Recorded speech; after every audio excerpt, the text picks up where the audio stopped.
I rarely pick up tools anymore, and I still get paid thousands of dollars. So here's how I do that. The home service business industry hosts a credible opportunity for anyone to get in there, start making insane money, and live any sort of lifestyle that they want, but only if you do it the right way. You can make really amazing money, Monday to Friday or Monday to Sunday, every day getting out there and doing your job. But one of the things that contractors struggle with the most is escaping the tools. There's this thing called subcontracting. What that means is basically when you get a lead in, instead of you or your company completing that job, you give that lead to another company and you take a percentage. It sounds pretty amazing because you can get paid thousands and thousands of dollars for doing nothing. But like I said, contractors struggle the most with the transition from doing the work themselves to subcontracting. And if you can figure it out and get to the point where you're subcontracting all of these jobs, then that's when you've really made it.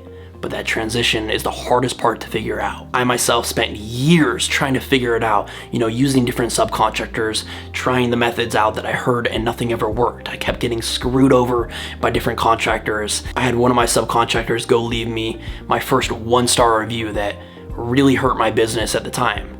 I had another one that while I went to go pick up lunch, he completely disappeared and never texted me again. Once you really figure out how to nail the subcontracting, it opens you up to so much more business, because now instead of focusing your efforts on that day-to-day process on the actual projects, completing them, now you can pull your energy from that and put it into finding more clients, nurturing those clients, and turning them into actual projects that pay you. The biggest things that helped me figure those projects out were, one, contracts. Having a contract with every single customer and having a contract with every single subcontractor for each individual project. Another was just talking to enough subcontractors to eventually find a good one. You kind of have to do your due diligence, get out there, mess around with some screwed up contractors to eventually find some really good ones. Another thing that really helped me smooth out that process